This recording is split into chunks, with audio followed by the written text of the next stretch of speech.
دوستو آج کی اس ویڈیو میں ہم آپ کو نارتھ کوریا میں ہوئے اللہ کے ایک ایسے کرشمے کے بارے میں بتانے والے ہیں کہ جس کو دیکھ کر نارتھ کوریا کے سپریم لیڈر کم جونگ بھی حیران ہو گئے اور اللہ کو ماننے پر مجبور ہو گئے۔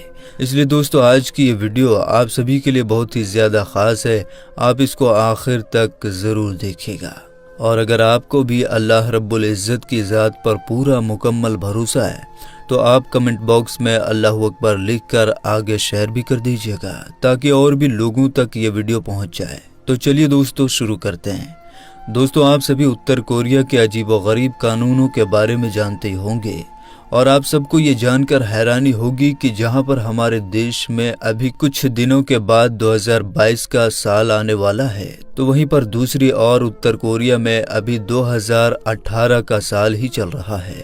دراصل اتر کوریا ایک ایسا دیش ہے جس کے قانون بڑے ہی عجیب و غریب ہیں، جس کی وجہ سے نارتھ کوریا میں رہنے والے لوگ بہت ہی زیادہ پریشانی میں اپنی زندگی جی رہے ہیں۔ ہم آپ کو یہ بھی بتا دیں کہ اتری کوریا میں صرف 3000 ہی مسلم لوگ رہتے ہیں، اور وہاں پر ایک ہی مسجد ہے جس کا نام AR رحمان ہے۔ سورہ مومن میں اللہ تعالیٰ نے ارشاد فرمایا ہے کہ کافر کی شان و شوکت کو دیکھ کر کبھی بھی اس کی طرف نہ جاؤ، یہ صرف ان کا ایک دھوکہ ہے۔ دوستو جو لوگ کافر کی شان و شوکت کو دیکھ کر ان کی اور کھینچے چلے جاتے ہیں، ان کے لیے جہنم کی آگ طے ہے، اور جو لوگ نیک اور اچھے کام کرتے ہیں ان کے لیے قرآن پاک خوشخبری ہے، اور جو لوگ برے کام کرنے والے ہوتے ہیں ان کے لیے قرآن پاک ایک خوف دکھانے والی کتاب ہے۔ دوستو نارتھ کوریا میں ایک ڈایو نام کی عورت رہتی تھی جو ہر وقت سوشل میڈیا پر لگی رہتی تھی۔ وہ دیکھتی تھی کہ سوشل میڈیا پر کس طرح سے اسلام کو لے کر خبریں چلائی جاتی ہیں، اس وجہ سے اس کے دل میں بھی اسلام کو جاننے کی خواہش پیدا ہوئی۔ اب وہ سوشل میڈیا کے ذریعے سے ہی اسلام کے بارے میں پڑھنے اور سمجھنے لگی۔ وہ عورت ترجمے کے ساتھ قرآن کو پڑھنے لگی۔ جب اس نے پورا قرآن پاک پڑھا تو اس کو سمجھ میں آ گیا کہ اس دنیا میں اسلام سے بڑھ کر کوئی دوسرا دھرم نہیں ہے، اس لیے اس نے دل میں کلمہ پڑھ لیا اور وہ مسلمان ہو گئی۔ ہم آپ کو یہ بھی بتا دیں کہ ڈایو کے دل میں ماں بننے کی بہت خواہش تھی، لیکن شادی کے بعد کئی سال گزر جانے کے بعد بھی اس کے گھر میں کوئی بھی اولاد پیدا نہیں ہو رہی تھی۔ ڈایو اپنے شوہر کے ساتھ کئی بار ہاسپٹل بھی گئی اور اپنا خوب علاج بھی کروایا، لیکن اس کے یہاں پر کوئی بھی بچہ پیدا نہیں ہو رہا تھا۔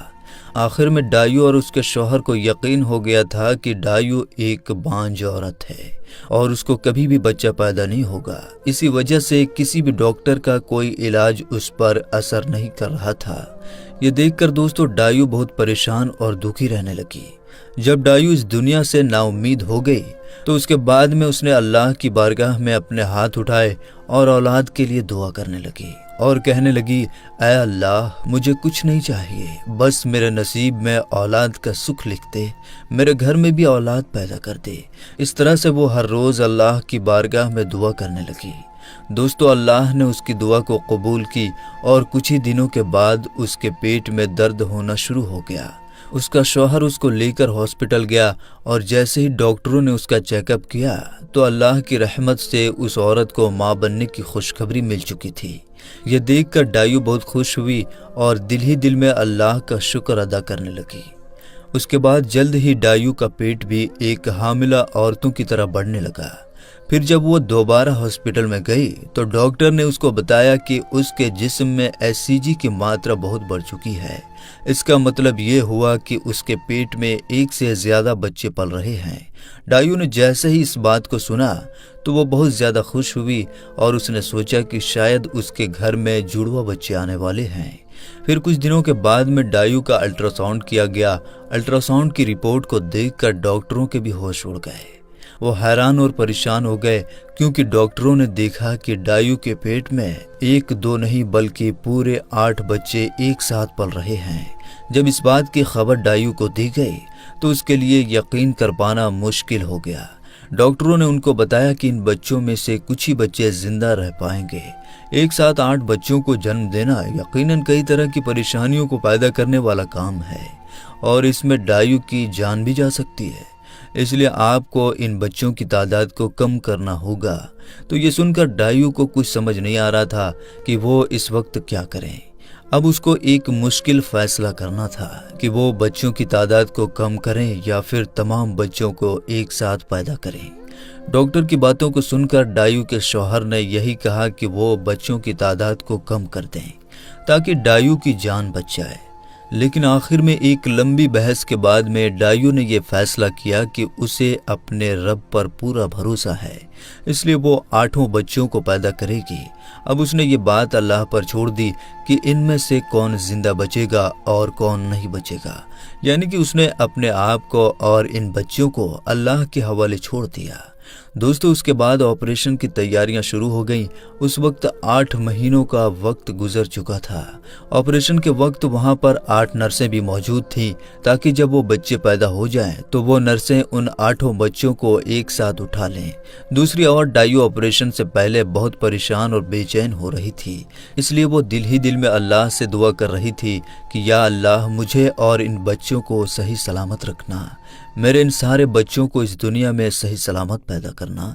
اس کے بعد ڈایو کا آپریشن کیا گیا۔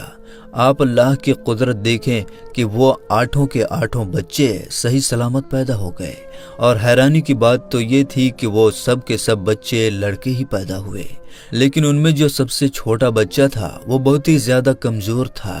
ڈاکٹروں نے بتایا کہ یہ بچہ ان سب کا چھوٹا بھائی ہے۔ پیٹ میں یہ بچہ سب سے نیچے تھا، اس وجہ سے اس کو کھانا صحیح سے نہیں مل پا رہا تھا، اس لیے یہ اتنا زیادہ کمزور پیدا ہوا ہے۔ اب اس بچے کو 1 مہینے تک ہاسپٹل میں ہی رکھا جائے گا تاکہ اس کی صحیح سے دیکھ بھال ہو جائے اور یہ بچہ جلد سے جلد صحت مند ہو جائے۔ اور ہوا بھی کچھ ایسا ہی کہ تقریباً 1 مہینے کے بعد میں وہ آخری بچہ بھی ڈایو کو سونپ دیا گیا۔ دوستو، ڈایو کی اس مشکل گھڑی میں اس کے شوہر اور اس کی ماں نے اس کا خوب ساتھ دیا۔ ڈایو کا اس دنیا میں اپنے شوہر اور اپنی ماں کے سوائے کوئی نہیں تھا۔ ڈایو کے پڑوسیوں نے بھی ان کی مدد کی اور ان کو پیسے بھی دیے تاکہ وہ اپنا علاج کروا سکیں۔ اور یہی نہیں، نارتھ کوریا کے سپریم لیڈر کم جونگ کو جب اس خبر کی جانکاری ہوئی تو وہ بھی ڈایو سے ملنے کے لیے پہنچے اور ڈایو اور اس کے پریوار والوں کی پوری مدد کرنے کا فیصلہ بھی لیا۔ دراصل نارتھ کوریا میں کسی کے پاس بھی اپنا خود کا مکان نہیں ہے۔ یہاں پر جتنی بھی زمینیں ہیں وہ سب کم جونگ کی ہیں، لیکن کم جونگ نے ڈایو اور اس کے بچوں کو ایک نیا گھر دینے کا بھی بڑا فیصلہ لیا اور ان کی پیسوں سے بھی مدد کی۔ دوستو، پوری دنیا میں کم جونگ کو شیطان کے نام سے بھی جانا جاتا ہے، لیکن اب کم جونگ بھی لوگوں کی مدد کر رہا ہے۔